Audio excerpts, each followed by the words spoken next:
everybody, welcome to another What Are You Playing episode of Games My Mom Found. I am Mike Albertin, who's playing games with me tonight. Hey, this is Kerry, Carouseta on Twitch, Kerooseta. And welcome back. Thank you. And then you also have Adam Merica from Talk Games Chew Bubblegum Podcast. And since the last time I was on here to right now as we're speaking, we're still working. Life got in the way one more time, but it's soon, and I can't wait. Life is good at that. Oh, it's so good. You know exactly what should be. And this will I know how that goes. The time that we're recording this comes out next week. So this out there. Oh, okay. It probably we have another few more weeks before, but yeah, no, you're good. I normally record stuff in such a time paradox is one of the few times where I don't record a time paradox as much. I gotcha. Out there. This is the October of What Are You Playing, where each month we just talk about what we've been up to. That was games, movies, comics. That wasn't for a podcast, which means that other people tell me what stuff they've been up to because almost all I do is for the podcast. So, you know. So Adam, before we started recording this, you were talking about some games that you were playing. Just the small snippet of what I've been playing. Every Saturday, with our friend group, we do Spoopy Saturdays. It's normally October, but I think it's become such a big hit this month that it's going to continue way past October.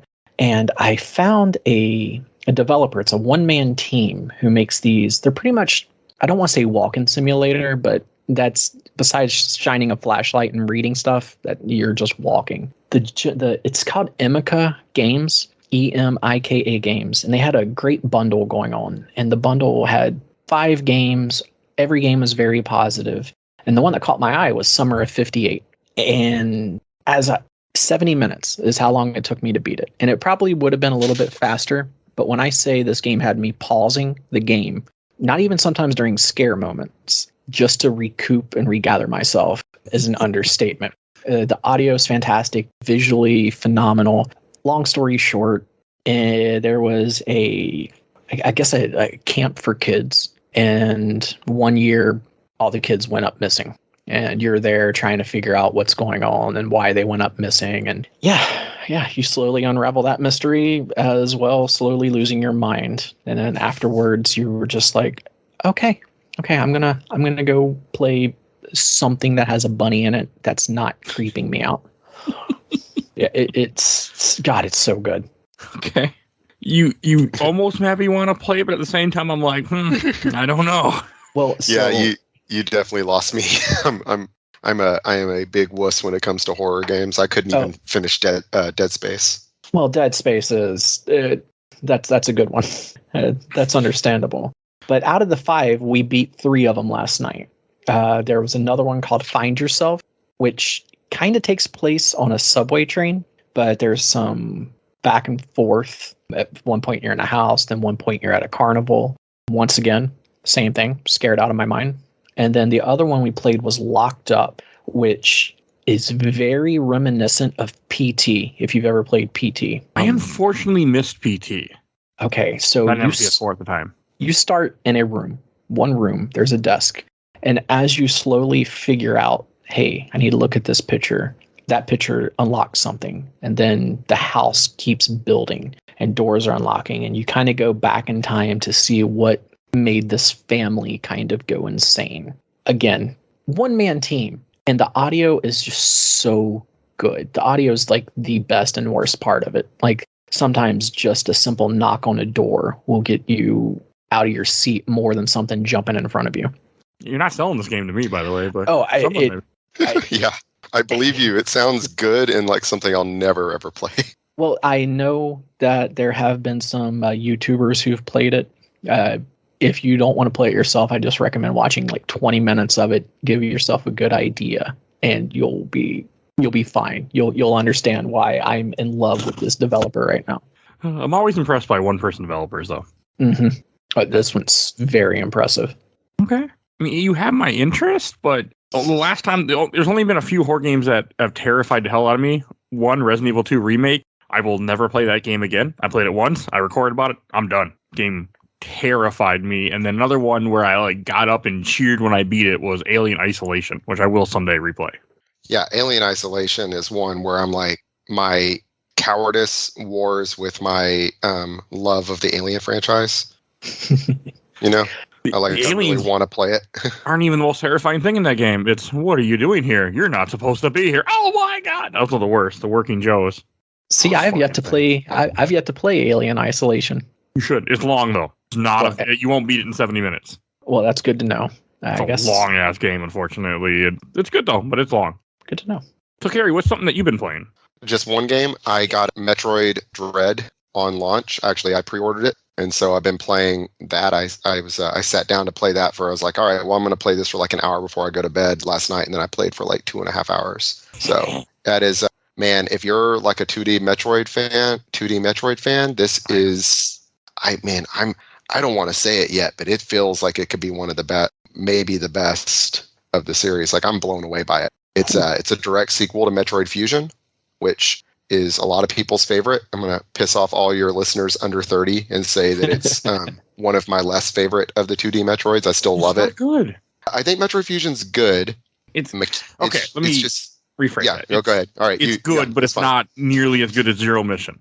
Or Super, or Samus Returns, I'm not a fan of Super.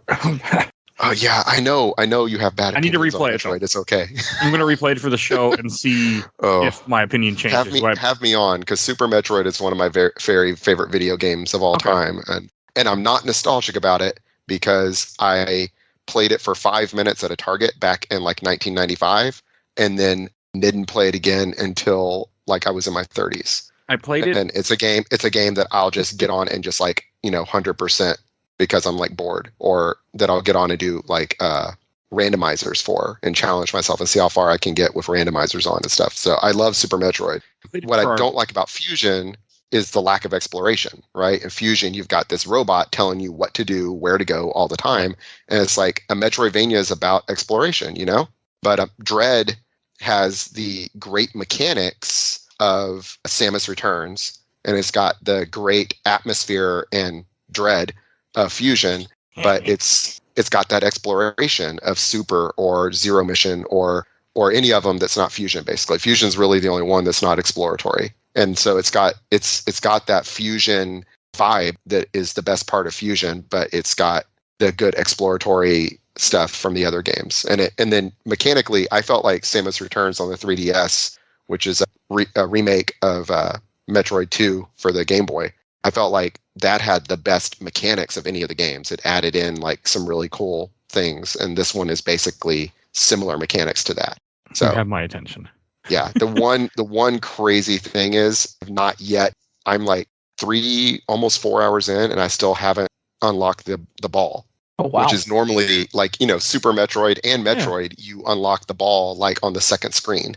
And I'm like 4 hours in and I still don't have the ball, which is crazy. You do have a way to move under things, but it's different. So you like slide, right? Or something? You slide. Yeah, you slide, which is actually really cool mechanic because you have to be moving, to do it. And so like when you're being chased down and something, and like you have to like, get a little bit of a running start to slide under things. And it's got some really cool stuff. And it is scary too. Like when, because it's basically using, well, the SAX did this too, but less so. In Fusion, the SAX comes and you can try to fight it, but it'll kill you in like 2 or 3 shots, Yeah. This is more like Nemesis from Resident Evil 3, where it's just like, if he touches you, if he touches you, it's game over.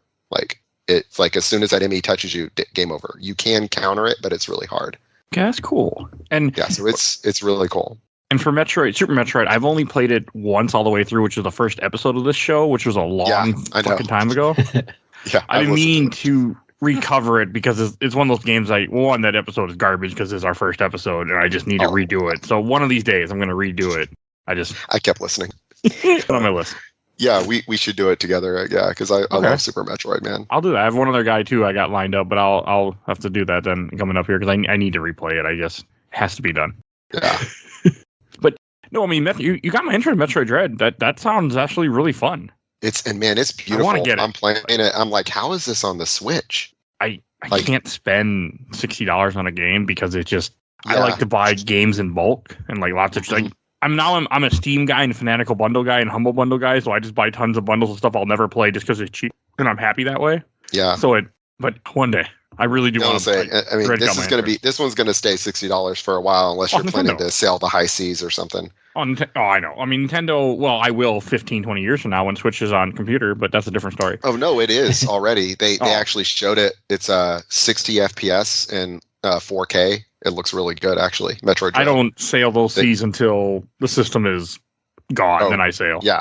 With GameCube, I have no remorse playing a GameCube, especially when I own it. I'm with you 100%. Yeah. Older stuff. But as soon as I have trouble finding something or it's not supported anymore, that's when I decide to one game, Eternal Darkness. I will tell people this is how you can. I will help people because that's a game that Nintendo will never re-release. It is super expensive on eBay, and all you're doing is helping out some guy who had to sit in the collection for 10 years. Exactly. And hell, the publisher doesn't even, the developer doesn't even exist anymore. It's those are the games where I'm just don't, Cubivore, for another example.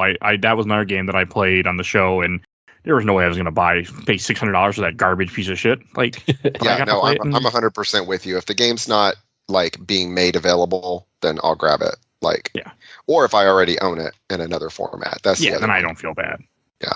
But that's a whole different thing. Oh, and I haven't played much, but one of the games that I did play this week, or not this week, but this month, I've been doing this now off and on for about 6 months. My son lives in a group home in a different city, and I go and visit him, and there's a mall. And a lot of times we'll go walk around the mall, and we'll always stop by an arcade.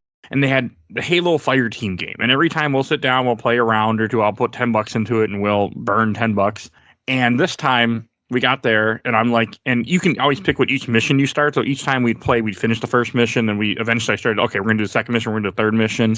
And this time I'm we're almost done. Let's just beat this damn game. I throw $20 on the card. I'm let's go. And what it is an arcade shooter where you sit down in a little booth. You both have, the big guns, and you just shoot Covenant and Flood, and it takes place during the first Halo while Master Chief is trying to get off the first Halo. You're just a couple of ODSTs that are there.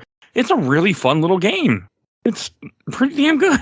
That's cool. Is it just similar to the sit down Walking Dead or Jurassic Terminator Park or whatever? Yeah. Or Terminator, yeah. Probably a Terminator game, probably an Alien game be more accurate because you're just nonstop shooting, reload type of thing. Yeah. It's good. It's cool. Actually pretty fun. I mean, it burned through my money, but it was fun. Yeah. But it's definitely worth if you see it in arcade. I know they also have this has been years ago at this point, but I've seen a 4-person arcade of the same thing at a Dave and Buster's once. I played it a little bit, but this was just a 2-person one. But it's fun. It's pretty good. Cool. So, every time I go to Dave and Buster's, that and the Walking Dead one, they're always occupied, so I've never got to play them. Yeah. But I just need to go in during lunch one day and sit down and just see what they're about. The Fire Team one is, if you like Halo, it ain't bad at all. It's pretty fun. You fight a lot of different type of Halo enemies. You can freaking fight a Scarab in the end of the game. You have to shoot certain spots on the Scarab to take them out.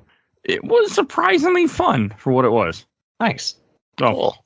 Yeah. That's one of the few things one of the only 2 things I played that wasn't for the podcast this month.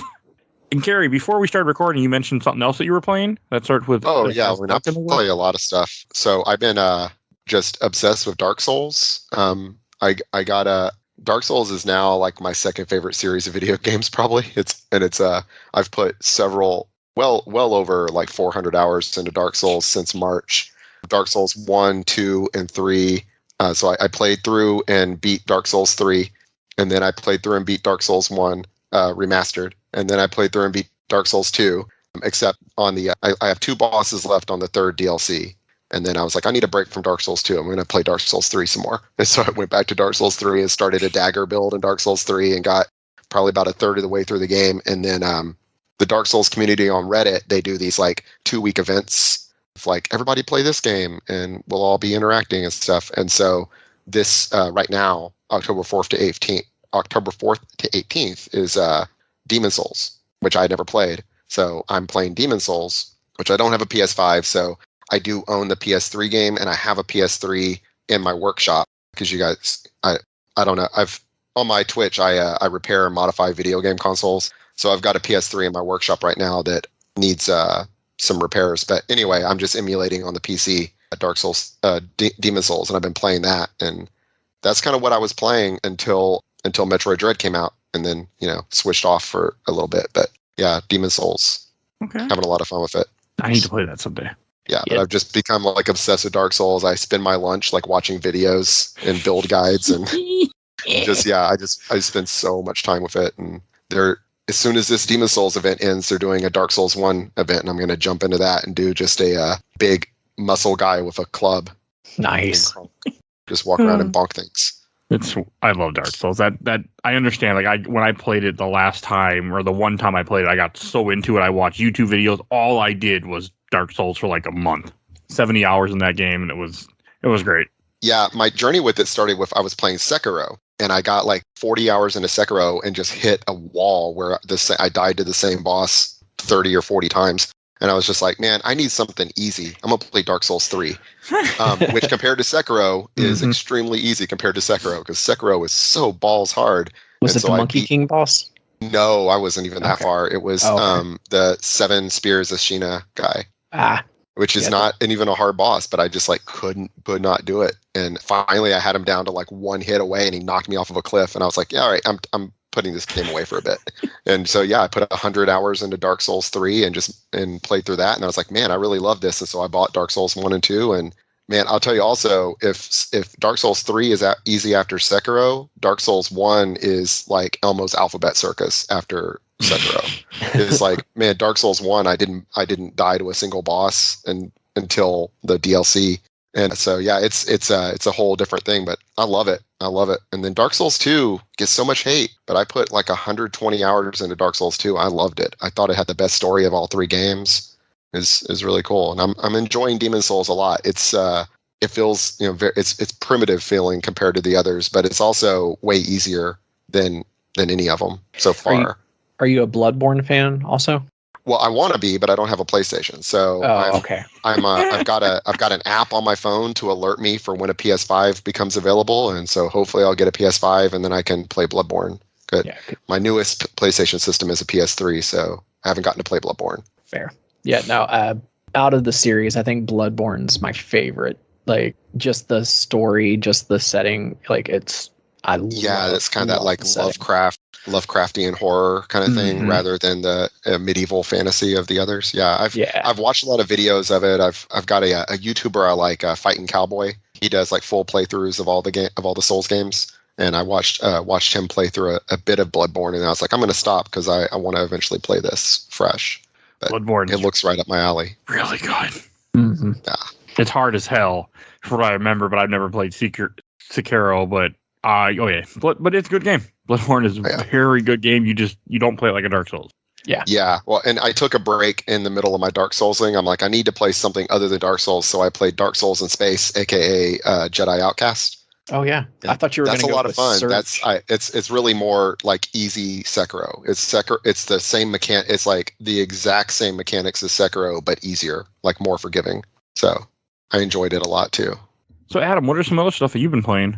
Oh God, this is a loaded question. Like that was on purpose. Do you want me to give you the top 20 that I've been playing? Like it was Sure. you narrow it down. So I am going to go over just the few on my Steam page right now quickly. So, like I said, Spoopy Saturday. So there's been a lot of Phasmophobia as well as Forewarned. Been playing those. Then we got into Dead Rising 3, Outlast 2, Street Fighter 5, which is just that's my I don't know what to play. I guess I'm going to jump online and play some Street Fighter. So that one I'm always playing technically.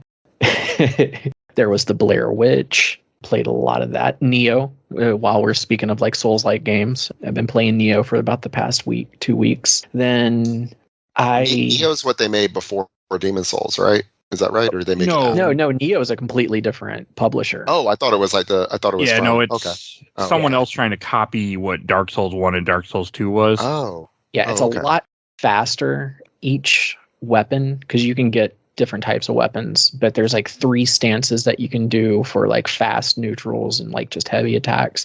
There's some weird mechanics in it, but once you get used to it, just like any Souls game, everything flows, and then like you can see yourself becoming better and better, and that's what I like about the Souls games is like you're like, that's Neo's by Team Ninja. Okay, It's like Team Ninja doing a Souls game. Okay, yeah, I got you.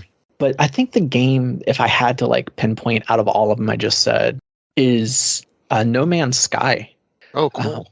I played it when it first came out on PS4, and I put about 40 hours into it. And after the 40 hours, you're doing the same stuff you did in the first 2 hours, and I fell out of love with it.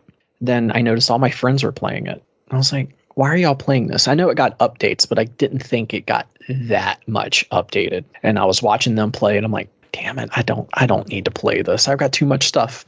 So I installed it, and wow, what they've done with that game and everything you can do, and it's mind blowing. I'm probably about 10 hours into it on the PC, and still like, oh hey, here's a new thing you haven't learned yet. And it's like, oh, stop it. But no, I've been putting a lot of time into that right now. Like I said, this list can go on and on. PGA Tour, TA 21, Splitgate, 7 Days to Die. Jeez. I'm looking at your list. Yeah, I've played a couple of the games on your list, but not recently. I love Street Fighter, but like I kind of Street Fighter 2 is the one that I always go back to. I mean, I have a lot of the games in the series, but 2 is the one that I always end up going back to for just like, I'm going to play something for 10 minutes. Oh yeah, 2 is a classic. Third Strike is probably the one that I always. Yeah, I was actually. It's funny you say it. So we just moved into a new office. I mean, into a new house, and I've got my office is still in a shambles, and on the floor next to my chair, I just look down, and I've got the manual for Street Fighter Alpha Max 3 on the floor next to my chair. Isn't moving wonderful? Yeah, I have one more game that I'm playing that I could talk about. Sure. If you want. I just started They Bleed Pixels yesterday. What is this? They Bleed Pixels. It's very like mechanically and in terms of graphics, it's like Celeste, if you've played Celeste. Okay. It's a precision platformer with very like 8-bit at best graphics, but very stylized. And it's but like super, so like it looks like, you know, an NES game, or maybe even before that, like pre-NES, like, but it has like the precision of like of a game made in Unity. And it's the twist on it is you're like this like schoolgirl who has like knives for hands, and so you just are like murdering like basically stick figure bad guys as you're going. But you have to like, there's actually like, it's one button combat, so you just have the A button, or what you have, like B button to jump, A button to hit, and then depending on how you're moving or how you're holding the control stick, it does different attacks. And you like build up combos and get points for like doing like aerial combos and stuff to people. And then you also get movement out of that. And so there's like platforming that requires you to like jump across a gap and then use your attack to like bounce off of, like to blade bounce off of somebody's like bleeding chest cavity to jump to another thing. And then you fall on spikes and just explode them. It's very bloody, but it's blood is in like a pixel of red. Like a red and stuff. It looks really cool, actually. Like you make your own checkpoints or something too. Yeah. So you collect these like blood points, and when you collect a certain amount, then you start glowing. And then if you stand still and there's no enemies on the screen, then it creates a checkpoint wherever you're standing. You have to like kind of strategically use that and put your checkpoints in places. And then you die and you immediately reload at your checkpoint like instant. Like again, like Celeste or Super Meat Boy or whatever. $2.50 right now, and I know immediately what I'm doing after I'm playing this. Yeah, I'm watching it. It's normally $15 or $16, and it's on like 85% off sale right now. I got it for like $1.50 on Switch yesterday, and it was free because I had gold points saved up from buying Metroid Dread. So this looks really fun. Okay. Yes, this does. Yeah, I think it's $2.50 on Steam, and then like $1.50 or $2 on Switch, and I don't know if it's on the other systems or not. But this is a lot more amusing than I thought it would be. Yeah, it is. It's a lot of fun. I love the aesthetic of it, the story, and it's hard, but it's one of those games where I'm not getting mad at it because I'm instantly reloading. You know, it's not like a Dark Souls where I'm like loading back, like, you know, and like, all right, I got another like 30-minute run to where I was. It's instant. So I like that a lot. I mean, I loved Celeste too. I never beat Celeste. I got pretty far in Celeste and kind of eventually hit a skill wall where I was like, I'm done for now. But and I'm sure I'll hit that wall of this eventually too. But so far, I'm really loving it, and just the aesthetic of the like schoolgirl in combat boots with like no facial features, just like white white glowing eyes, researching the occult in the library and at her school and all that.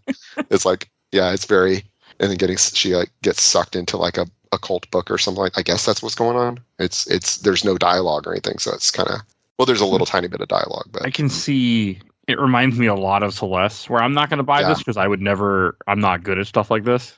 I'm just, I own Celeste because I got it for free, but it's a little different. I got off Epic. I'm seeing Celeste, Super Meat Boy, and Ori and the Blind Forest, and all three of those games are perfect. So yeah, this is probably up your alley.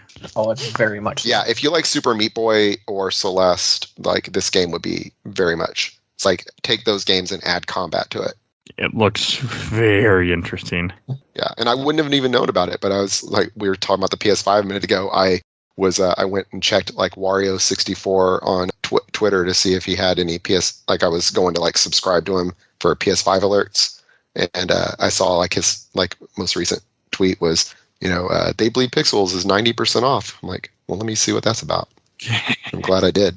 I'm glad you mentioned it, because hopefully maybe once you were listening to this, it won't be 90% off, but hey, put it on your list. Maybe you can grab it. Yeah, I don't know if the sale will still be going on by the time this drops. We'll see. I doubt it. Because this drops in a week, or over a week, so yeah, I highly doubt it. Yeah. Ends October 19th on Steam. So depending on when you listen to this. Yeah. It also depends on when I release this. Let's see. I'm going to release this, if I can ever pull up the right notes, on November 18th. There you go. So go buy They Bleed Pixels. So if you listen to this the day it comes out, you have the day. Coupon code Games My Mom Found. Get 50%. I wish. There are none of those. Okay, and the only other game that I played isn't a video game, but I played a card game. A friend of mine came over in town from where I'm from, in Milwaukee, Wisconsin, and he came over and he brought Magic cards. And I played Magic card before, but there's a new mode called Magic the Gathering Horde mode. Which I have never even heard of before, but what it is that you each he made different decks, like he called one a warrior, a defender, a sorcerer, and a healer deck. And he made his own decks. And what you do, so that part is normal. But what he also did is you have a giant deck of zombies and token cards. And the way it goes is you have 3 turns to set up. You draw your mana, you do your thing, and then the horde shows up. But when the horde shows up, what they do when it's their turn, they keep drawing cards and they keep putting cards on the field until they get an actual card. So you have all these tokens in there. So you'll get like sometimes 6-7 zombies that are 2/2 tokens for those that play Magic the Gathering. And then a regular card will come out, or sometimes even a creature card will come out. And then they attack you the first turn. You guys have a combined health. And then you have to defeat these cards, and the way that the deck has no life. When you hit the deck, you take off cards off the deck, and that's how you kill the deck or kill the horde. It's actually, because it's like a co-op Magic the Gathering game, so it's actually a lot of fun where you're trying to help out your partner and you're working together against one enemy, not just a combat mode. It was so much fun to play. Like I have not played Magic in years, other than the Chandler game, which I played again last month, but. And I had a great time. I was like, this is great. So I highly recommend if you I mean, again, it's not cheap. He spent, I think, $150 on these cards because they were proxy cards, so they were just printed cards, that they looked real, but had, like, example, one of the mountains that we were playing with was a fire temple from Ocarina of Time. So, none of these were like, they just printed random stuff, and like there was a forest from Ocarina of Time. Yeah. He didn't have a water temple island though. He should have, but he just had different random, like they're called proxy cards. And some of the images were just fake stuff. But I mean, the cards themselves were real, and it's like it was a lot of fun. Like we played multiple games. Some games we got our ass handed to us by the horde, and we lost in like 6 turns, and some we beat the horde. But it was fun playing a co-op thing together. So it ain't cheap, but I highly recommend it. Yeah, with board games and card games, I love like co-op stuff more than competitive. Yeah, I used to play Magic. I played Magic in the 90s. Yeah, same. And then dropped it, and then I've come back to it, briefly here and there. But it's just one of those things. My best friend plays, and he spends hundreds of dollars on it per year, which is, because every time a new edition comes out, you basically have to buy all new stuff to be able to stay competitive. But he goes and plays in tournaments and will often win like, $200 or $300 at tournaments and stuff. So I mean, he makes his money back, I guess, and then he gets a lot of store credit. He plays at a shop, and he plays on like every other Friday night, and he usually wins the shop tournament, and so then he gets store credit and buys board games. So he makes it work, but I'm just like, it's too much of. I can't do it. I know my buddy spent 150 on, he had 4 decks and then a giant horde mode with these proxy cards. And I guess he had other stuff too, but like 130, 150, he said. Yeah. And I'm just like, you know what? This was fun. I couldn't do it, but because I bought into Magic at one point and I bought a lot of cards, and I will never go back because I don't gamble, but when you buy booster packs and you're ripping open booster packs trying to get rares, that's gambling in its own sense. Oh, that is absolutely gambling. That is I can't. Gambling. I will never go back down that road again. Yeah, I mean, I think the way people do it now is they mostly just like buy them online individually and spend, like $300 on a deck that's already. The thing I don't feel like I like the most now is that it's all. I feel like when we played in the 90s, it was like, I had like my weird goblin deck where the whole point of my deck was to get, goblin catapults and sacrifice my goblins to blow you up and stuff like, like stuff like that. And now it's like there's 5 decks that'll win, and those are the 5 decks, and it's like prescribed, written down, these are the decks. And I don't know, I'm sure there's still the more freeform stuff going on, but that's what my friends play is. It's all just like the day the new edition comes out, there's a list of here's the decks you need, here's the exact cards you need in your deck. That takes away the fun. The fun for me was always making decks from the cards that you have versus somebody else, not just seeing what happens. And well, my friends and I, we got back together like in college. My friends and I that had played in high school, we just pulled all of our cards, like a couple of thousand cards, and just put them all together in a big box, and we built decks from that and played and had a lot of fun. And then we went to the card shop and we started playing, and people were like, that card's illegal now, you can't use that. It's like, oh, all right. Well, and as I included in the link in the chat, also I will pimp this game out anytime I get the chance. Magic the Gathering Chandler is a old 1997 abandonware PC game that I always advertise now. Oh yeah, I've played it. Okay, and there's also someone had also turned me on to a modded version of it with every single damn card in the game. Oh, that's amazing. That's what I thought too. Because Chandler is super restricted. It only has like this is the first very limited amount of stuff. And this has every single card. So if you have everything up to whatever like current set was out when they did this. I think you can add the new sets. And I tried it. And I'm like, I don't know what a single card does.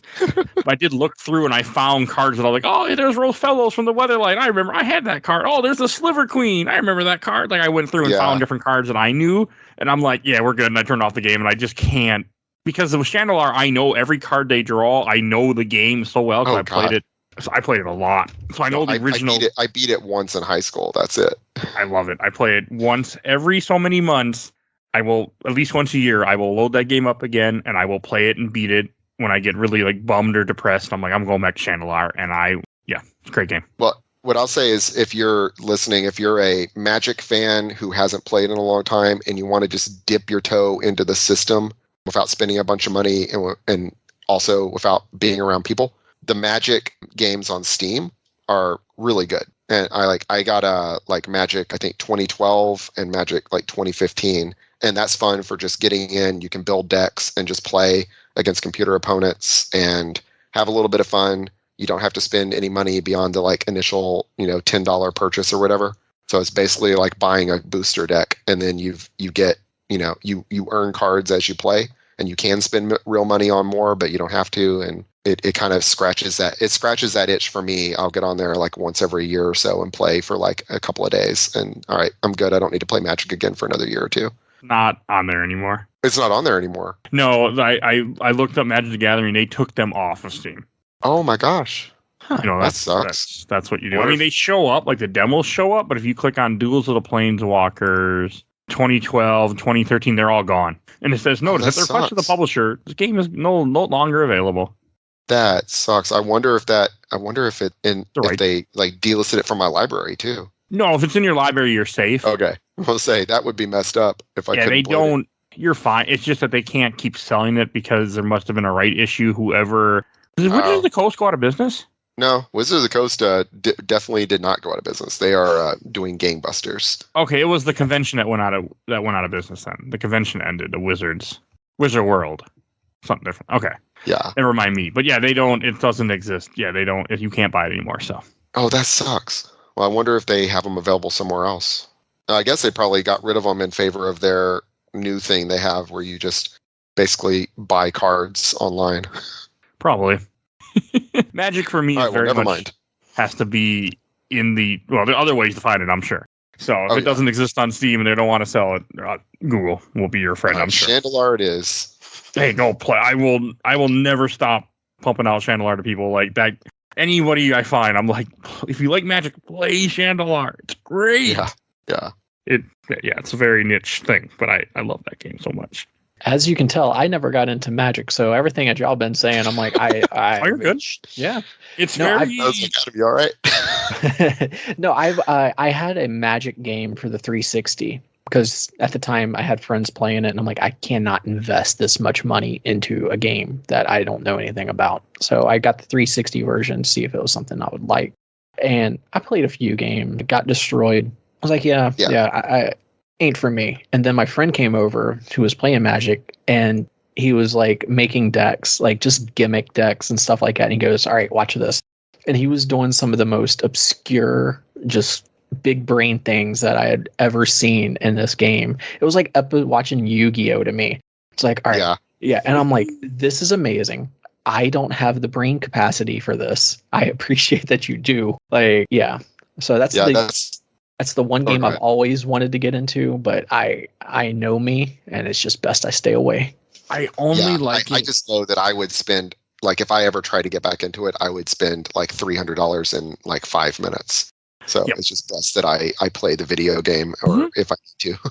That's why I stay far away from it, and I will never go down that road again. I just look back at how much money I spent on it in high school, like how many of my Target paychecks went to buying Magic cards, and I feel just like, oh God, could have bought so many video games that I'd still be able to play. Yeah, I mean I buy games. I mean now I'm into all PC games. That's my thing now. Mm-hmm. And I might play Chandler. I might restart. And now we're talking about, I'm like, I can start up another game again. I can beat it in like 3 days usually. I go after one deck, I get my deck, and then the game's over. I just go finish it real fast. All right, this is the Chandler podcast now. Apparently, one day it's going to be on the show. I have to find volunteers to cover it with me. That's why I have that a regular episode. Adam, what else have you been up to? Video game wise? Video games or movies or anything like that you want to mention? I can randomly pull up another video game. It's ridiculous how many games I play. I'm starting to notice this. It's stupid. But one thing that I came super late to the party with, that I've been actually watching right now, is the IT Crowd.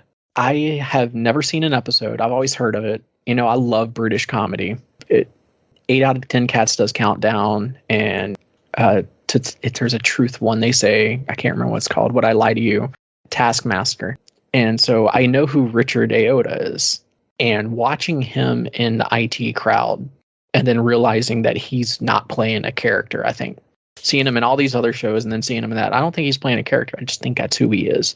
I've been laughing and binge watching that. I'm sorry I'm late to the party for that, but it's such a good show. I'm only on the 2nd season, and I'm upset that there's only 6 episodes a season. Yeah, that is the good thing about British shows, is you can get through them pretty fast. They know when to end, is what I'm getting. And it's like, all right, let's not drag this out, and let's end it on a high note. Yeah, I tend to, with British comedies, it's hit or miss with me. With IT Crowd, it missed me. I tried it and I was just like, this is fine. And I don't, I think if I had seen this when it was first on, I would have been into it. But I think I tried watching through it in like 2015 maybe, or 2016. And I was just like, this is fine. I don't really feel like watching every episode of this. I watched a few. Yeah, I get it. But I wasn't super enthusiastic about it. But I get it. It's just not my thing, I think. Yeah, but I recognize that it's good. It's one of those where I'm like, this is good. It's just not really entertaining me that much. I also have the weirdest sense of humor. Like, the simplest thing, because it can't even be funny. And just the timing and the delivery of a word, and I'll lose my mind. Yeah, it's a really well-written show. It's very well written, for sure. Well written, well acted. Well, and I think one of the best things is, are you familiar with the TV show What We Do in the Shadows? Well, I was going to talk about that. That's one of my favorite shows. Yeah. Okay. I've been So watching Feel it. free. in the second season, Laszlo, the actor Mhm. of Laszlo, or better known to me as Jackie Daytona, he's in there, and Go that's Bucks. and as soon as Jackie Daytona like made an appearance, I was like, all right, new He's favorite on show. IT Crowd. Yeah, Oh he's man, I'm gonna have to watch some then because man, I love him. Oh my and god. he's Laszlo. Like it once again, I don't think he's acting. I think everything he plays in, that's just who he is. Like Yeah. he even points his thumb to himself the exact same way.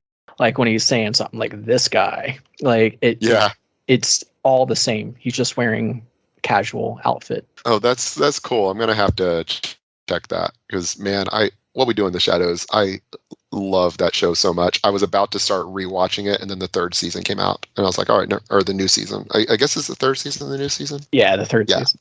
Yeah, I was actually just catching up on it last night Yeah, it's after Metroid Dread. I was like, I'm gonna watch one episode of What We Do in the Shadows. I'm like, wait, there's two. I'm two. Oh, what? Two episodes behind. What streaming service is this on? Hulu. yeah. Okay, I don't have Hulu right now. All right. Oh, Yeah, What We Do in the Shadows is on Hulu. I don't. IT Crowd is on Hulu also. I think it's on Netflix too. Yeah, I'm watching it on Netflix right now. Yeah, I know it's on Netflix because that's where I watched it. So, Mike, What We Do in the Shadows is about 4 vampires. Well, kind of vampire. One of them Yeah. kind of a vampire that live in a house, and it's like a documentary. It's based off of a movie that was a documentary about these vampires and how they live, and it's So good. It's just so good. it's so amazing. I heard of it. It's by Taika Waititi. Taika Waititi directed and acts in the movie, and then he's a producer on the TV show. And it's so good. The movie's really good too. I watched the series like 1.5 times before I saw the movie, and then I watched the movie maybe a month or two ago. And man, the movie's really good too. I mean, I love that show. And then he's got 2 other series now, and they're both phenomenal also. If we're talking about TV now. Well, I need to know what the other 2 series are so I can start. So on HBO Max, he's got Wellington Paranormal, which is set in the What We Do in the Shadows universe. It's in Wellington, New Zealand, which is where the movie is set, and it's like the TV show Cops, only they're just like 2 bumbling, affable police officers in New Zealand who've been assigned to a paranormal crimes unit. And so they're investigating vampires and ghosts and werewolves and stuff and kaiju and just also it is amazing. Like it is such a good show. Awesome. It is. Yeah. And then he's got a show on FX that's also on Hulu because Hulu and FX, play the same stuff called Reservation Dogs. Hearing about this, and I have yet to watch it. Oh man. You want to talk about a show where I'm watching it and I'm laughing and then the next thing I'm like crying, like with like real like emotional pain.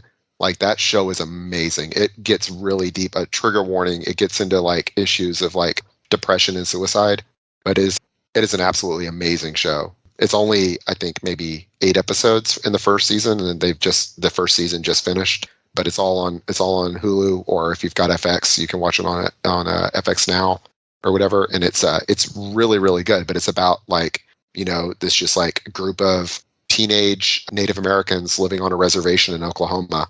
And it's really interesting, because like I don't even know, like I'm Hispanic and it's a different culture, but I do see like some stuff in there where I'm just like, oh, that's interesting. Like, it's more, I guess it's one of those things of like where it's like I can see having grown up in poverty. I'm like, oh, that's really familiar having grown up in poverty, but then it's different because I'm seeing it through the lens of like these Native American kids and living in a small town and all that kind of stuff. And it's, at first it just seems like it's like, oh, it's just like teenage hoodlums getting into adventures. The first couple of episodes are just like real happy-go-lucky, like they steal a chip truck and sell it at a scrapyard to some meth heads and, that kind of thing. But then it very quickly becomes like really getting deep into issues of Native American culture and systemic racism and systemic poverty, and and then issues of depression and suicide, and it gets really deep, and it's an amazing show. I think it's probably going to win like a lot of Emmys and stuff this year. Wow. Okay. Yeah, it's really good. And then, Wellington Paranormal is just hilarious. I can get on there and it's just like, all right, I'm going to have like a 20-minute, I'm laughing nonstop. It's really, really good. And it's so clever of just like someone just saying something very softly, very quickly and moving on. You're like, wait, what the hell did they just say? And like flipping back. And Perfect. Their like captain is a Maori guy. And he's really dry and really serious while saying the most absurd things. And it's really good, and it's very What We Do in the Shadows. It's the same, like Reservation Dogs is not at all like What We Do in the Shadows. It's a very different kind of show, but Wellington Paranormal is very much What We Do in the Shadows, but without it's like with normal people. Okay. And then What We Do in the Shadows is amazing, and the new season is just like going to new heights. So like, all right, we're gonna dial this shit up to 11. Yeah. In the new season, and it's pretty hilarious. The only thing I don't like about the new season is Nandor has a catchphrase that they seem to be throwing in at like every opportune moment in the season, which I'm all right with because it still gets laughed. But it's that this fucking guy. It seems like they're just throwing it around. And I'm like, a little bit too much, tone it down. That's what made it so good. Yeah, I'm really loving the stuff like with their neighbors, their human neighbors that they're trying to be friends, that Laszlo's trying to be friends with, and it's, oh man, the stuff with them, and it's really good. Where they find Laszlo's car. Oh yeah, yes. Why didn't you push the button? What button? Oh man, speaking of that, what's her name? Kristen Shaw is a recurring guest character in the new season, and I love her in anything she's ever in. And she is awesome. When they do they're like, we got to do sexual harassment training video, and they just play like a video when a vampire walks on the screen and says, "Do what thou wilt shall be the extent of the law, fiend." They're like, yeah, we're vampires. We do whatever. Yeah. It's good stuff. Just watch it, Mike. Sorry. Yeah, sorry. Yeah. Oh man, What We Do in the Shadows is so good. I might watch the one on FX now that you're mentioning it, or not FX, but HBO Max. So I have HBO Max, and I need to do that one day. So yeah, well, so HBO Max has Wellington Paranormal, and then What We Do in the Shadows is FX and Hulu. So I can't remember. Do you like Thor Ragnarok, or did you not like Thor Ragnarok? Oh, I love Thor Ragnarok. That movie. All right. Well, Taika Waititi wrote and directed Thor Ragnarok. Oh, I know. And What We Do in the Shadows is what made him. Okay, well there you go. That's all you need to know. I have my interest. I just haven't gotten around to it. Or you like Jojo Rabbit also, right? I've never seen it. Oh man, that's his like Oscar-winning movie, or should have been Oscar-winning movie. I don't remember if it won or not. It's on my list. Yeah, that I would say Reservation Dogs veers more in the Jojo Rabbit direction, and What We Do in the Shadows is more in the Thor Ragnarok direction. I guess that's not really true. I don't know. All good. One day I'm going to get on to it. It just hasn't happened yet. Awesome. It's on my list. Oh, one of the things that I've been watching is I have went back and started Star Trek Deep Space Nine again for some reason. Oh, awesome. That's one of my favorite shows ever. It's a really damn good show. It is so good. So I've seen it all before. I watched Next Generation, Deep Space Nine, and then Voyager and Enterprise. And I remember being very lukewarm on Voyager and Enterprise. I rewatched Enterprise recently and I loved it. And I'm going back to Deep Space Nine. I'm only in season 2, but man, that show still holds up great. Yeah. It's really good. I really go back and forth. I've been a big Trek fan since I was a little kid, and I go back and forth on whether DS9 or TNG is the best. I feel like I have more nostalgia for TNG, but I feel like DS9 is just like episode for episode a better show, which is a controversial opinion probably, but yeah. Oh, I agree with that. It doesn't get as much because I remember getting really fucking dark. I know that's later, but just in the first 2 seasons, it's fucking good. Adam, anything else that you've been watching? So I know you mentioned this before we started recording. I am actually really late to the party. The Netflix Marvel series. The only one I ever watched was Jessica Jones. So I started up The Punisher and started watching that. I have such a hard time normally watching like the big, hey, are you watching this? Are you watching this? Like, no. Yeah. And I think it's because when I was a bartender, every show would get ruined for me. There's no way you can interrupt, a group of people talking about game about Game of Thrones. Like I was so late to the Game of Thrones party because I was like, I can't watch it because I know what happens and I need time to forget about it. Even though I'm not a bartender anymore, like that's still my mentality. I'm like, I just need to wait just in case I happen to see a spoiler or something. But no, watching The Punisher, I'm like immediately like, well, I need to watch Daredevil. I need to go through and watch all of these things now because I would. Go ahead. Oh, go ahead. I was going to say because I would recommend watching them in the order they came out as much as you can because they kind of will sometimes spoil things from each other if you haven't. Oh, that's good to know. But I've watched all of the Netflix Marvel stuff there was. I watched it when it came out, and I love it. I've rewatched Daredevil completely all the way through because that's my favorite of them. But are you liking Punisher? I'm liking it. It's absolutely not what I thought it was going to be. Exactly. Which is good. I was like, is this what we need right now, America? We need a shooting man solves things with guns show, really? Yeah. You know, especially it came out at like 2016. I'm like, seriously, is this what we're doing? And then I watched it and I was like, oh no, this is a really good show that has important things to say. It's it's amazing. I love it. So good. Yeah. And then when I was telling my friend who I work with that I started this, and he immediately pulled up a clip from Daredevil. And I know you already know what clip I watched. The hallway. Oh, one of the best choreographed fight scenes ever. And now I love it. Like I practice martial arts, and I get really into stuntmen breaking down things. Mm-hmm. There's a Corridor Crew on YouTube. They have a Stuntmen React series where they bring in stuntmen and stunt women to like talk about fight scenes, and they're friends with two different stuntmen that were the main stunt people on Daredevil, the main fighting people on Daredevil.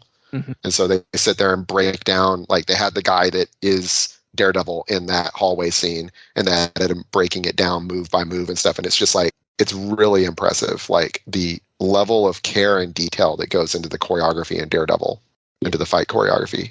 To make it real, to make it really realistic, minus the whole, that he's blind part. Exactly. The rest of it. I've got 2 episodes of Punisher left, and I'm going to go watch Daredevil because my favorite thing about that fight scene, besides being amazing, is the ending. Like he's running out of gas. Like it's like a 5-minute scene. If it might even be shorter than that, but it's like he's tired, he's worn out, like he's breathing heavy, and I was just like this. I mean, that's what a fight scene is. You're not gonna. It's so realistic. Like in my dojo, when we spar, we do 1-minute rounds, and 1 minute of being hit while I'm wearing pads and hitting someone while I'm wearing gloves, and I feel like I'm gonna die. Like I fall down on my knees, like gasping for breath. So the idea of like what he does, and then seeing, I'm like, oh, the pain. Oh, it's really cool. I would recommend maybe like Googling like a watch order for the seasons and stuff. So you watch like Daredevil season 1, then this season 2, this season 1, then this season 2, and so on like that, because they interlock really well. They have recurring characters. Luke Cage, man, okay. I was like, I don't give a crap about Luke Cage, freaking Power Man, hero for freaking. I as a comic kid, I was like, Luke Cage. I don't like the Defenders, and then oh my gosh. Yeah, Luke Cage is maybe, I don't want to say it's the best of them. It definitely, at least the first like half of the first season is maybe some of the best of the Marvel stuff they've done. Because I loved him in Jessica Jones. Loved him in Jessica Jones. So it's like Jessica Jones, and then Luke Cage starts right after Jessica Jones. The problem with all of the Marvel Netflix series is well, not all of them, but to an extent, they probably don't need to be as long as they are. No, they're too long. Yeah, and that's just kind of a Netflix problem in general with their series. They make is like, this would be like really good as like 6 episodes, but you made it 8 or you made it 10. And it's like, and that's what happens with Luke Cage. There's like a lull in the middle of the first season, and then it comes back, and you're like, okay, never mind, it was worth the lull, And that's what I would say is with any of them, stick with it when it gets a little slow. Jessica Jones season 2 has the same thing. It has like a little lull in the middle, and then it gets really good, and so on. And it makes you really wish that Disney would pick up this stuff, but they're not. I don't know if they can, but I just pulled up the watch order, and I am way out of order. Oh yeah, I was gonna say because Punisher season 1 is like the 5th thing to watch. I think. But are there 2 seasons of Punisher? Yeah, Yeah, there's 2 God, seasons of Punisher, 2 Luke Cage, 2 Jessica Jones. I think there's 3 Daredevil, and there's Iron also Fist the got there's 2. also the there's also the Defenders, which is the bringing them all together. And then there's Iron Fist, but you could probably skip Iron Fist. Oh, that first season was fucking awful. Yeah. Well, I think they only had the first season, and Yeah, then No, it had to. There's 2 oh, seasons. it had 2. Oh gosh. Yes. Okay. Well, I didn't see the season. I didn't. That's what I didn't watch. And But I thought his stuff in the Defenders show was good. Like I liked his stuff in the Defenders show. I think he just can't carry it. Like that character can't really carry Well, a the series. plot of Iron Fist Yeah. is really bad. Yeah. It isn't. They just came with they picked a really dumb plot for some reason. And I just don't like where they went with it. I think Marvel made a good decision by going with Shang-Chi instead of Iron Fist, because Shang-Chi and Iron Fist kind of fulfill a similar role in the in the Marvel universe. I think going with Shang-Chi was probably a better move in the end. Yes, I think they went with Shang-Chi more because of just rights issues too, with Iron Fist already being Well, I think there. that's exactly what it is. But I think there's something to be said for, if you're going to have a kung fu series, maybe have an Asian guy in it. Yeah, There's probably that. does Probably make have more a Chinese guy in your kung fu series. kind of makes a lot of sense. But John Barenthal in Punisher, man, like he is amazing in Punisher. So I was watching. He was recently on Hot Ones, the YouTube chicken wing eating show. Okay. So if you don't All know right. if you don't know what Hot Ones is, I highly recommend watching it. It's Sean Evans is one of the best interviewers ever. Like he digs deep, he gets some really good questions. Like, and pretty much every episode, like whatever guest is on, they're like, "Whoa, you did your homework. Like, how do you know this?" And yeah, so John So was it's like a on, celebrity interview show, but they eat hot wings? so they start with very low key like hot sauce, and as it builds up, it goes into like death. Like the hottest of the hot. And while they're doing it, like you're seeing these actors or celebrities like kind of go off the rails a little bit. So it's cool Becoming 'cause- drunk of capsaicin. yeah, and that's what it is. Like you see them in pain, like trying to keep their composure, and it's like I said, it's phenomenal. Like highly recommend it. But he is like an actor, like he Broadway plays, and like he's all about the theater. And I was like, it makes sense. He's such a good actor, but like you always see him as a badass, and you forget that he's these always a people are tough guy. real. And then like a few episodes before him, like Lord was on there, and Oh, the singer? yeah, and Okay. Lord It's Just- Lord.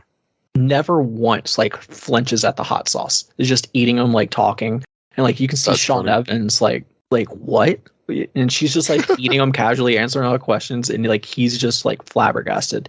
They had Gordon Ramsay on there. Like I can't believe you've never heard of the show. The Paul No. Rudd one. Paul Rudd is up there. Like you will gain so much respect for Paul Rudd, even more so after watching. I'll like, say I already love Paul Rudd. That's you know what, you mentioned the show and I was like, "Pfft, all right, whatever," and now I'm intrigued. Oh, it's so good. A So, bunch yeah, of the there- episode are on YouTube, by the way. yeah, well, that's it. It's a YouTube show. Oh, it's a YouTube show? Okay, Yeah. that's Okay. cool. I'm gonna have to check that out. Give me something to watch during my lunch breaks. Oh yeah. People eating chicken wings. That's great. Okay. That's not what I was- I was Yeah. gonna mention something. I'm not watching, but I'm listening to you're talking about Star Trek a minute ago, Mike. Yes. Star Trek Voyager, the actors that played Harry Kim and Tom Paris, they're friends in real life, and so they started a podcast together back in like March of 2020. Okay. And I started listening to that, and it's a Voyager rewatch podcast, and so they're going through each episode of Voyager, but they're talking about all the behind the scenes stuff and just other stuff too, just what's going on with them personally. And I don't know, it's really good if you are a Voyager fan, which I know you said you're lukewarm on Voyager. Voyager's I watched it my once. I didn't like it. yeah, I like Voyager. So my deal with Voyager was, I'm 38, so I guess Voyager came out when I was like 13, 14 years old, maybe 15, I think 13 or 14. And so my nights, I think it was Thursday nights in high school, in junior high and high school, was 7:00 Deep Space Nine, 8:00 Voyager. And so I have this nostalgia of watching Voyager when it came out. And then I went back and rewatched the whole series when they put all the Star Trek stuff on Netflix, I rewatched all of TNG, all of DS9, and then all of Voyager, and then started watching Enterprise and hated it, and so I didn't finish it. But Enterprise I feel like is I feel like I need to give Enterprise another shot. What I've heard people say, I think actually I heard on your podcast a couple months ago, was someone say it's like Star Trek doing Stargate, yes. SG-1. And I was like, I really liked Stargate SG-1 when I was like 20 years old in college, and I haven't watched it. I haven't holds watched up still. Stargate in like 15 years. And I'm like, I should probably give Stargate a chance again. I mean, go back and rewatch Stargate and see if I still like it. And then I should probably give Enterprise another chance. But anyway, with Voyager, I've seen all of Voyager enough times that I'm like, I don't need to rewatch it. I can just listen to these guys recap the episodes, and it's like I'm watching it, but I'm not losing an hour of my life watching a show, because I can do things. I can clean, or I can work on work and stuff, and I can listen to these guys talk about the show. And it's a real nostalgia hit for me, and they're like super affable and nice and down to earth sounding. I had gotten into when the Scrubs, Fake Doctors, Real Friends podcast, the Zach Braff and Donald Faison podcast. I listened to that for like the first year that it was out, but I got kind of burned out just because I feel like I can't even relate to Zach Braff. Like I don't know. But anyway, this is like that, but much more relatable people, I guess, if that makes any sense. So okay. Yeah, not to plug another podcast. It doesn't matter. I mean, he's a whole different level than what this show is. So it doesn't matter. Yeah. But if you like Voyager, and especially if you really like those characters, then it's really cool just listening, because they sound exactly the same 20-something years later. Okay, that's cool. I'm going to go back to Voyager at some point, maybe, and retry it and see if my opinion has changed. But no, Enterprise is very, very good. The first season's a little rough, but it gets better midway in the first season, and then the second, third, and fourth are just great. Like, the fourth, when they know they're ending, they're like, we're throwing everything against the wall that we want to do, and we're just going to get it done. And it's really, really good. That's good. I've heard that is it 3 seasons? 4. 4. Yeah. I've heard that it gets better after the first season. And that's, you've got to be that way, because like I'm a huge TNG fan, and man, those first like 2 seasons of TNG have like 6 watchable episodes. Like it's like 40 episodes, and 6 of them are like watchable at all. The others are god awful. Like they were still learning what they were doing. They were still figuring it out. I mean, it was still the 80s. It was still like the first season of TNG is 88. So they're still like stuck in the 80s with so much stuff. I mean, you still have like crew members, like female crew members walking around in like mini skirts and stuff in the first season. And male crew members, which I appreciate. That was a nice touch. But I want to watch Next Generation again too. Deep Space Nine, I figured I should go back to, and I'm glad I did. Yeah. And DS9's are really good, except for the last season. I don't remember it. 2 things I want to mention one, I finished Psych finally. I watched all 7-8 seasons of that show. It's really good, by the way. It's on Amazon Prime. If you have Amazon Prime, you've never seen it, watch it. Highly recommend it. I laughed a lot. I mean, there's some really, really dark episodes thrown in once in a while. Mainly it's just a very funny show. It's very entertaining. I was surprised how much I enjoyed it. The last season is kind of garbage, but other than that, it's a really good show. It's one of those seasons where you didn't need it. Like, they could have just been, okay, we're done and moved on, but they didn't. They're like, oh, we're going to make another season, and it just doesn't do it justice. Only a couple of episodes, like, you could just tell it felt like we were going to get canceled, so we're just going to throw some episodes that have nothing to do with each other and just make some random crap that we've been sitting on. It's not good. Yeah. Do not recommend the last season. And then I also went to a convention recently. I went to Twin Cities Con over here. Yeah, I saw that. And I got to meet the voice actor for Mario, and I got to meet the Red Ranger from the original series. Spent more money than I wanted to, but I got a giant poster of Super Mario World signed by the Mario guy. So, by awesome. Charles Martinet. Yeah. Oh, that's cool. He's cool. He's nice. He pretty much just does the same thing he always does. He has certain things he says, and he just does it. But he's nice. And then the Red Ranger, Austin St. John, I think, my friend of mine that went with me is a huge Power Ranger fan, huge fan of this actor and the Red Ranger, and you guys pretty nice to him. And he also met the girl that was the Yellow Ranger in the second one, because the first one passed away a while ago. Say she died. Yeah. So he met the second one. And she was really nice. She was kind of just, just talking with him, and he had a good time. I just met the two. I'm like, okay, I spent $200. I'm done. Almost 200. I need to walk away. So were you like a Power Rangers fan as a kid? A little bit, but just the first season. Yeah, I fell off. Or maybe the second season, I fell off pretty quickly, though. Yeah, I was Power Rangers came out and I was just a little too old for it, but I was into it anyway. And so I was like, that was like my secret. I didn't tell anyone that I was into Power Rangers because I was old enough that Power Rangers was for little kids, but I was still into it for the first 2 years. I went and saw the movie in the theater. Yep. And I had that was like my big Christmas thing was I got the Megazord for Christmas. That movie, I've been meaning to rewatch that movie on the show for. Yeah, I can't imagine that it holds up. My son got really into Power Rangers when he was he's 9 and I think he feels like he's too old for it now, but he got really into it when he was like 6 and 7, and we watched. He watched and I kind of overwatched every season of the show, like all 20 something seasons. There's a YouTube show. It evolves. That breaks up every season and gives you all the information that you need to know. That recaps it. Yeah. I tried watching that. I think one thing that's kind of cool is watching. I watched like a breakdown where they talked about how they made it using Super Sentai Rangers show. Toys That Made Us. Yeah, I watched that one also, but it was a YouTube video I was watching. I knew about this. Yeah, the Toys That Made Us is fun. It's one of those Toys That Made Us and Movies That Made Us is one of those where it's like 90% of the stuff they say is like, well, yeah, everyone knows that. And it's like, oh, cool, I didn't know that. That's pretty neat. But it's so fun, though. It is. It's a lot of fun. It's well presented. I'm a big fan of those. Yeah, I enjoy those. Those are just really good throw-on, mindless, I'm not going to learn anything serious. This is just going to be fun. I'm going to get to see some interviews I've never seen. I do enjoy those. They're really good for editing podcasts, too. Oh, yeah. In the background. I bet. I do that a lot. Yeah. That's how I watch most of my TV is all while editing things. It's just how I watch TV. Same with what I've been watching. Okay, so there's two other things I want to mention. Anybody else have anything on their list they want to mention?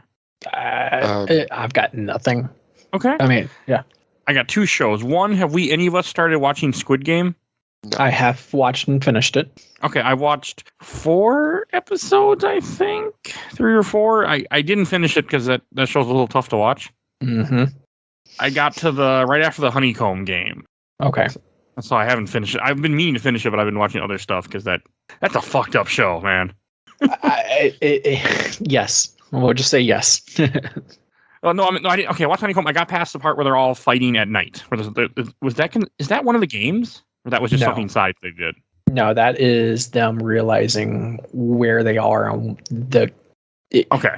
Yeah, thinning the herd. So it's not a game, but it's something that I keep calling them the producers. Producers have been like, hey, we understand who's in here. We're going to narrow down the pot and get this over with pretty fast if they realize they can kill each other. Yeah. And nothing happens because they purposely don't give them enough food, so they'll start a fight. Yep. I understand why people are falling in love with this show, but it is just, it's so fucked up. So it's a bunch of people, just to do the very simple synopsis, those that don't know, it's on Netflix. It's a bunch of people who have huge gambling debts that are brought into these games where you play these childhood games, you lose, you die, and if you survive all 6 games, you win a ton of money. And it's pretty messed up, though. Yeah. I want to talk about it, but since I've already finished it and you haven't, I'm scared that anything that comes out of my mouth could potentially be a spoiler. Yeah, I wish I would have finished it. I just didn't I just haven't gotten around to it because, I think I had to watch Reanimator for the podcast one night, so that involved I was watching that bullshit movie, which you can hear a review all about that came out recently. So, but it wasn't. So I haven't gotten around to finishing. Plus, it's just tough. It just makes me. I mean, I'm okay with talking about the first couple episodes. The first game they play, I want to mention that is they play red light, green light, and they find out very quickly these 480 people that are there that if you lose, you die. So if you move and you get caught moving when it's red light, you just get shot and you're done. Yep. Yep.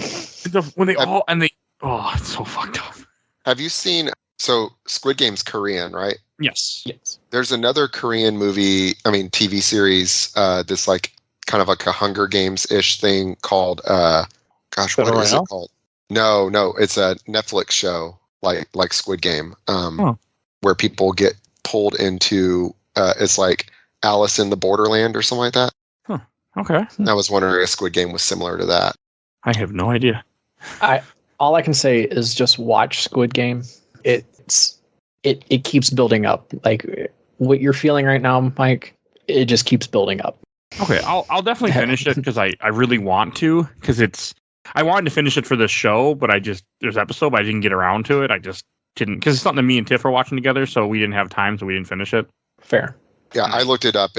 Alice in Borderland is what I was talking about, and it's a show where people are. It may be Japanese actually, because it's taking place in Tokyo, but It's like people like they wake up and they're in a life and death reality game, like similar like stuff like we're gonna play paintball in this apartment complex, and then at the end of it, if we haven't reached the safe room, then everyone just gets their heads blown off. Like their heads will explode if they don't make it to the safe room by the end of the match and stuff like that.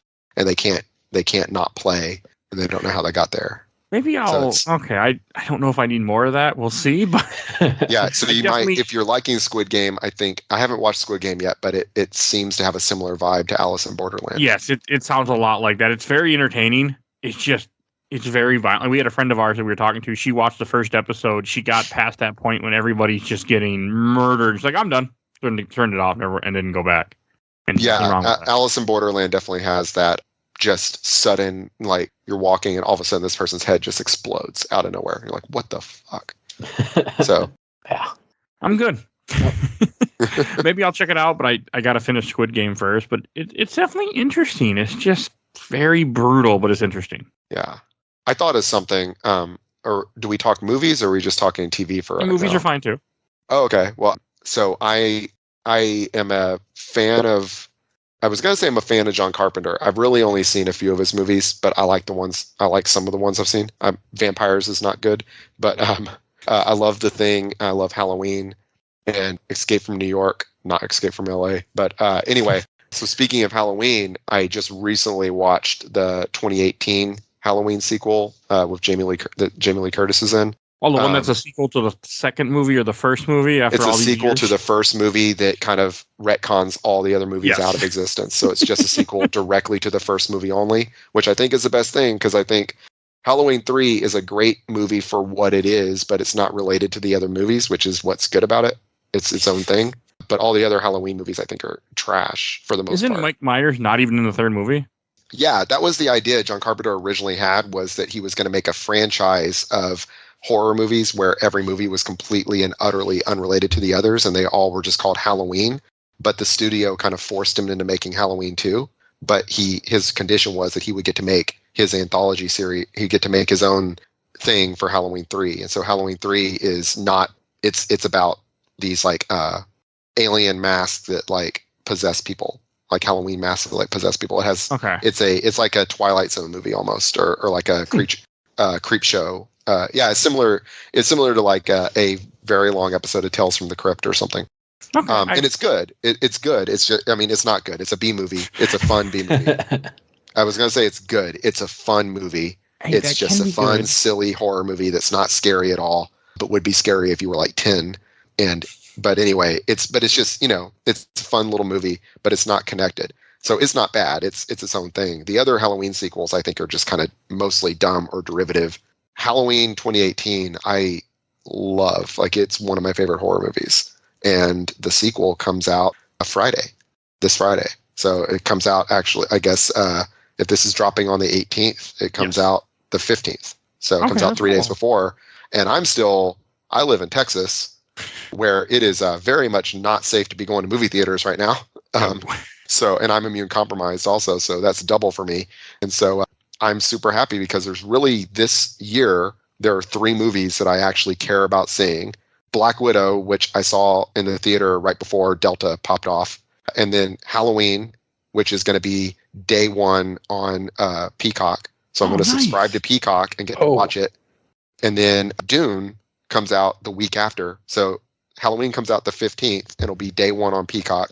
And then Dune, which is one of my favorite books, comes out on the 22nd, and will be day 1 on HBO Max. So Okay, that's cool. The two movies this fall that I actually really want to see, and I'll be able to watch them legally at home on day one. I'm super excited for.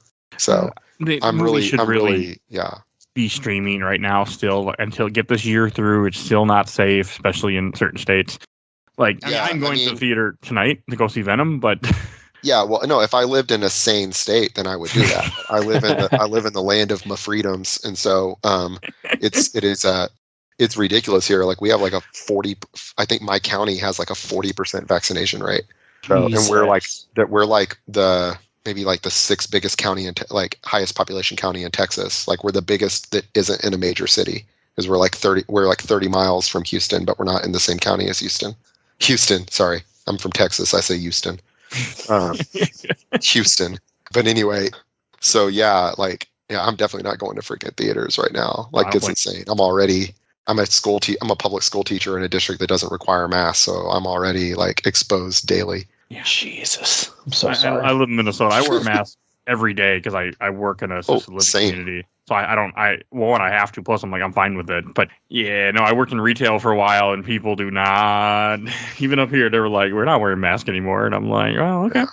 Yeah, I teach high school, so it's like, and I wear a mask the whole day and all that, except for when I'm like in my room by myself. But yeah, my students, it's like, it's interesting because I have like one class where like 20 kids are wearing masks and 5 aren't, and then I have another class with 26 kids in it, and every single one of them's not wearing a mask. It's really interesting, and it very much correlates with GPA also, by the way. Oh, okay. That's interesting. Is it? I mean, it's just like the kind of kids that tend to not do their homework and like blow off class also are the type of kids that tend to not be wearing a mask in class. It's pretty interesting, actually. Not 100%, but it's an interesting phenomenon for sure. But I'm sorry, I got off topic there. Oh, you're fine. Is Halloween 2018. I just recently watched it like last month, and it is awesome. If you slept on it, watch it, and then watch the new one that comes out on the 15th for sure. I sleep on all of those horror movies because I don't like horror movies. So my wife does though. That's fine. I don't like horror games. I'm too much of a weenie for horror games, but horror movies don't bother me at all. I love horror movies. I hate all things horror for some reason. But she went to a convention. It's called Crypticon. It travels around the country. It was up here, and she went and met the actor that played Michael Myers in the Rob Zombie movies. Oh, okay. He got a signature. We have a poster that has a bunch of different horror icons on it: Hellraiser, Chucky, Michael Myers, Leatherface, and she's trying to get them all signed. So far, she got Hellraiser signed and a Halloween Michael Myers. Now we just got to. So she's just working on trying to get that whole thing signed so we can frame it someday. That's awesome. That's going to take a long time. Because one of them. Speaking of horror, I watched Malignant last week. Yes, that was still on HBO at the time of this recording, or wherever it is. I don't know if it's. I think it is still. It is for today. At the time of this recording. It's okay. Yeah, Malignant was it was so stupid and fun. I loved it. It was so dumb, and I felt like the director knew it was dumb and was just leaning into how dumb it was, and it made it really fun. Okay. It's not at all scary, by the way. Like it's not a scary movie in the slightest. HBO? Yeah. It is on HBO Max, yeah. Maybe I should have my wife watch it, but I won't have time because we're going to be seeing Venom tonight, so. Yeah, it has a few little jump scares in the beginning, and it's got body horror stuff. It's more like if you worse than the garbage I just watched a couple nights ago, Reanimator. So oh yeah, no, it's not like Reanimator, but it has some body horror stuff. If you get like squeamish about broken like joints and stuff, I do. It has like people's like wrists and elbows and knees being bent backward and stuff in a really in other words, don't watch the movie. Manner. Yeah, but it's I don't even want to say anything about it because it has such a big twist. If you haven't heard the twist, I have not. You don't want to have that ruined for you because that. No, I don't. I knew the twist going in, and I really wish I hadn't because it would have made it so much better. So maybe I'll try to put on my wife for today before we go to the movies at 6:30. Yeah. Okay. Have her watch it for you. Tell you if it's good. I'll just put it on. I'll edit, and you can watch it. Yeah. What I'll say is, it is like I said, it is so stupid, but it's a hell of a lot of fun. It really gave me Sam Raimi vibes, like big time, like kind of Evil Dead 2, Drag Me to Hell kind of vibes. Okay. And I got one last thing that I want to mention I've been watching that I only watch I could talk about it on this episode. I finished the Marvel What If show ended. Yeah, me too. What a load of shit. What? I don't like it. God. Oh, we're gonna fight. I'm gonna do a whole episode about it at some point. But like, so those that don't know, Marvel What If is you take the MCU stories and certain ones, and they're What If is a comic series Marvel had where there's just like, what if Jane Foster was Thor, as an example, or what if Spider-Man was part of the Fantastic Four, like just random stuff. Well, except those both actually happened. Yeah, I know. That's why I chose them. It was more like, what if Doctor Doom started the X-Men? It's more like, what if. And the thing about this one is that they're all set in the MCU, but they're almost like, I watched the first couple. I talked about on the show, and I liked the Captain America one. I was into it. I liked the What if Black Captain Panther Carter, was Star-Lord. Yeah. I was into it. And then they just start getting depressing, where every single one is just, they lost. And I didn't like that. Oh, but that's Empire Strikes Back. It's a down ending. Yeah, but the down ending is followed by Return of the Jedi. Well, the down ending in What If is followed by Return of the Jedi. I just didn't. To not spoil it. Did you saw the last one, right? Yeah, I watched the whole thing. I mean, so spoilers for What If Marvel, it doesn't matter. It's a What If show. So okay. We can get into it. A little bit. I don't care. Okay, spoilers. What if Ultron won and then got the Infinity Gems or Infinity Stones, as I call them in the MCU? I like that. The little scene with Thanos shows Infinity up and Ultron. cuts him in half. Yeah, because Thanos shows up and he's just like, oh, curious, you're dead. Which is exactly what Ultron would have done. It was it was excellent. You want that Funko Pop of Ultron with Vision with the Infinity Stones? Yes. I want that. Where he's like integrated the Infinity Gauntlet like into his armor or whatever. Yes. I thought the ending was like a little convenient and it was very Dragon Ball Z. The final like climactic fight was very Dragon Ball Z of just like who can grunt and charge up more. Yeah, it just wasn't. And also Doctor Strange was like, no, you know what?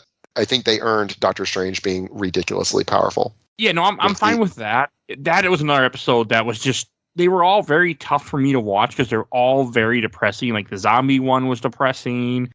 They all were just so, I just didn't like it. Like, well, the zombie ones, I mean, it's depressing, but it's undercut with like Spider-Man humor. And then I hated Paul Rudd in the, I love Paul Rudd normally, but I hated Paul Rudd in the zombie Futurama episode. It was a Futurama episode. You just his head in a jar. Yeah, his head in a jar. Yeah, the Ant-Man's head in a jar. Like it was just nonstop jokes, and he's like watching the love of his life turn into a zombie and die, and he's like, oh, jokey, jokey, joke. I'm like, no, that's not what Ant-Man's like. Ant-Man has jokes. It's not nonstop jokes. I thought it was cool. I love the callbacks. I love like the episode with Doctor Strange where he's just basically putting himself through hell, like, and becoming like a eldritch horror. He's becoming Cthulhu basically. That in order to, and is like, oh, I loved it. That's interesting. You should watch them. It's just, I think I have a hard time seeing characters that I really like be in terrible situations. I think that's what it is for me. Like, I don't like seeing characters that I care for just die or have like terrible consequences. Yeah, and that's what most of them is. So the thing for me, I like seeing that. I love dark stuff. I love seeing like the darker side of things. I like the down endings. For me, I had to kind of keep in mind this is a cartoon. It's not meant to be that serious because every episode has some like pretty gaping plot holes in it where I'm just like, I need to turn off my brain a little bit and be fine with the fact that they, Wasp is going to turn into a zombie soon. We're going to leave her here. We probably shouldn't take off her super suit that allows her to turn like 5 stories tall because that can't possibly become a problem later on. It's that kind of shit where it's just like people acting really irrationally or really convenient stuff. Something y'all, I think y'all brought up on this podcast when you talked about the Black Widow movie is I don't like when they give non-superhuman characters superhuman powers. Yeah. And in that one, someone had said that Winter Soldier doesn't have the serum, but he does have the super soldier serum in the show, in the movies, at least. Oh, yeah. He is super powered. He is just as strong as Captain America, or he seems to be in the movies. But they show that, they gave him the serum. That's what the Winter Soldier program was. But Black Widow doesn't, you're right. And there's no reason for Black Widow. Like there's a part where she like ramps a motorcycle off of a bridge and then just like flies in the air like with the momentum like a ridiculous amount, and then nails like a shot that Hawkeye, it would have been like, maybe Hawkeye could do this because Hawkeye, that, man, I don't understand. Like they, in the MCU, they just needed to say that Hawkeye had the super soldier serum or something because he's too accurate. It's ridiculous. It's cartoonishly in the MCU. If you were watching the MCU, you would, like, you're watching Avengers, the first movie, you would be like, okay, so how did Hawkeye get his powers? Because this is inhuman. There's no amount of human training that could result in this. And then my other issue with What If is that the last episode, one of the characters that he brings in to join his team isn't even, the episode isn't going to be in season 2 because they cut it. Oh, wait. Who? When he goes and grabs Gamora. Oh, that episode apparently, I'm like, okay, this is new. There's we haven't supposed to be seen an episode where Gamora killed Thanos and becomes like the leader of Thanos' army or whatever. And Iron Man has a freaking Transformers armor set. That's in an episode. Oh, because it's like an Iron Man and Gamora team up episode. Okay, I was wondering if that was just like, they're like, oh, and this would have been cool too. They cut it. That was like a behind the scenes. That was a cut episode. Yeah, and then put in the season 2 because they thought there was too much comedy in the first season. Oh, they should have done that because that would have been a cool episode. I was just like, and also Iron Man and Gamora here. Okay, cool. I guess. Because Adam, are you a fan of Marvel stuff? Right? Oh, I love Marvel. Like I said, I haven't watched What If yet, though. You should. It's okay. I mean, I'm not a fan of just because I don't. You might like the stories. I mean, yes, it doesn't matter. We're spoiling them. They're not really. Yeah, no, you're fine. It doesn't, but they're okay. I mean, I'm gonna eventually do a whole episode covering them for the show at some point, but I have a hard time with negative things I've noticed sometimes for me, like especially with like I really like Endgame's hard for me because Black Widow dies, and I just love Black Widow. And one thing about What If is that they have Black Widow, which is nice. They bring her back kind of in a sense, even though like you can tell certain actors did their voices, certain actors didn't. Like Black Widow, Scarlett Johansson did not do her voice. Oh, it's not her? I thought it sounded pretty good. Yeah, but it's not. She didn't come back. Robert Downey Jr. didn't come back. Yeah, that you could tell. There's only a couple. Most came back. Whoever they had for T'Challa was doing a good job. That's him. Before he died? Yes. Those are the last things he recorded before he passed. Oh, wow. I had no idea. I just assumed they got a really good sound alike. Okay. That was some of the part that was like, it just sad. It's still so sad that he died. Oh, well, yeah, that's heartbreaking, like looking back now, realizing that he's recording this like as he's dying. But no, he did a great job. He was. He did. It was great. I loved everything with T'Challa. Like T'Challa as Star-Lord is awesome. Yeah, he does such a good job. And just how much differently everything. I liked the Party Thor episode where Thor's just throwing the biggest kegger ever. It was just slapstick, silly cartoon fun. I liked, Ice Giant Loki. I hated that. Frost Giant. I like Loki as a Frost Giant, and he and Thor are friends because they didn't grow up being rivals. I turned it off when I got that episode at first. I couldn't do it. Oh, I liked it a lot. It was silly, but it was fun. Was that did they bring in Natalie Portman for Jane Foster? Oh God, she didn't come back either. Yeah, definitely not. Nor did that was definitely had to be Kat Dennings. Rachel, yeah, that was Kat Dennings. Rachel Wise from Doctor, I think that's her name. She didn't come back either. Yeah, there's a few people that didn't come back. Yeah, and I wonder how many they even asked. Well, almost everyone. I mean, that was one of the things about this was that people came back to do their parts. So I'm assuming the people that didn't, like Scarlett Johansson, I'm assuming they already had that beef. That was already started. Yeah, but they finished that though, so that's good. And then was it Brie Larson doing Captain Marvel? I can't remember. I looked it up. That was one thing that kind of got me. I was like, all right, so Uatu is going around assembling the ultimate team to face off against Infinity Ultron. Not going to get the most powerful person in the MCU. No, we'll leave her. We don't need her. We'll leave her off in her own reality. Unless it was because she was dead or something. But I was just like, but she had to be alive in some reality. I would think if you're making an ultimate team to destroy, the ultimate thing, you bring in Captain Marvel. Yeah, and she was in multiple episodes too of the show. She was, yeah. She was in like 2 or 3 episodes of the show, and then they're like, yeah, we don't need her but for the ultimate team, we're going to bring in, T'Challa and Warmonger, and but we're not going to grab freaking Captain Marvel. Yeah, I'll watch the second season, of course, and there's one coming out next year. I think it's next year. It's pretty quick. I'll watch it, but it didn't do it for me. Yeah, I really enjoyed it. One thing I think maybe have heightened my enjoyment as I watched them with my son, Okay. Or I watched. What I usually did was I watched the episode first to make sure it was okay for him, and then we didn't watch some of them. Like we didn't watch the. I don't think I showed him the Killmonger one or the Doctor Strange one. But Those I think are he watched both all. very dark. Yeah, but he watched all the others with me, and he really enjoyed it a lot. He enjoyed the rest of the series. I think he hasn't seen the last one yet. But I'll let him see it. The last one isn't really dark at all. No, it's okay. The zombie one It's is just depressing. yeah.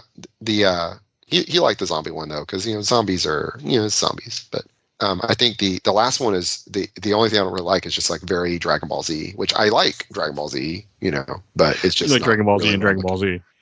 yeah, I want my Dragon Ball Z and my Dragon Ball Z exactly, not in my MCU. I'm just happy that Black Widow survived the end of this, and her world there was nothing, and he puts her in a different world. I'm like, come on, put her back in the MCU. He puts her in Put a her world back. where she had died. Yeah, he puts her in a back. world where she had died fighting Ultron in the original Ultron invasion. Yeah, I know it was like we're not getting her back where I wanted her, but it was still cool. Yeah. I'm such a big fan of Scarlett Johansson. Oh yeah, no, I like Black Widow in the comics. I like her in the movies. I really like the Black Widow movie. That was a good movie. I had problems with it, but I still felt like it was one of the better MCU movies. I'd put it definitely in my top 10 probably. My issues with it is that it should have been released way beforehand than when it came out. It should have been made way before it came out. Yeah, I mean, it should have been made 7 years ago, 5 years ago. Well, it definitely should have been out before Endgame came. Yeah, it should have been. Yeah, they should have had the movie about the character before the character's already dead. Yeah. Yeah, I mean, that was fucking stupid. And the fact that, like, Spider-Man Far From Home could have been beginning of Phase 3, and you just move them around. Mm-hmm. Yeah. Okay. Yeah. And I really love Florence. For a long time. Florence Pugh in Black Widow was so good. Yes. I think we'll get her again soon. So I think she might be I'm assuming she can be in the Hawkeye show. Yeah, I think that's exactly. It's going to be like her trying to kill Hawkeye and then them teaming up against some big bad. That seems to be the direction they're going. And I'm worried that there's going to be a lot of bro. So we'll see. Yeah, well, yeah, there will be. I don't know if you read that comic ever or not. So yeah, the Hawkman. Matt Fraction's Hawkeye. Hawkeye. Yeah. Any last things that you guys want to say before we end this episode? I don't think so, but I want to play Metroid Dread. Yeah, I was gonna say I got a lot of catching up to do. Well, that's all I know. Yeah. Definitely watch What If. I mean, I know we spoiled it, but it's worth watching. You probably would like it. Yeah. Oh, I had planned on it. I just Okay, said, good. Yeah, if you're a Marvel always fan, you got to thinking. watch it. yeah. I just wasn't my thing, but it's not bad. It's still more MCU stuff. It doesn't hit what I wanted. Yeah, I mean, of what they've done, of the Marvel shows they've done on Disney Plus, I mean, I don't like it as much as Loki. Or I mean, it's probably my least favorite of the Loki's four the best, they've though. done. Yeah, I mean, but I still like it. Like I like it a lot. It's not it's not on the level of WandaVision or Loki or even Falcon and the Winter Soldier. But it's still fun. It's a cartoon. It's more it's a cartoon. So. Yeah, that's my other issue with it too. But that's fine. Yeah. All right. Well, I want to thank both of you for joining me for this month's What Are You Playing episode. And Kerry, where can people find you at? Yeah, so I stream on Twitch, Keroseta, Kerooseta. I play a lot of Dark Souls on there. Play D&D with my friends on there, and then I repair and modify video game consoles in my workshop and stream a lot of those repairs on there too. So you can check me out for all sorts of different stuff. All right. And Adam, where can people find you at? Always talk games, chew bubblegum. Once again, but we're a little slow. We're a little slow right now. It's actually depressingly slow, but we're getting back into it.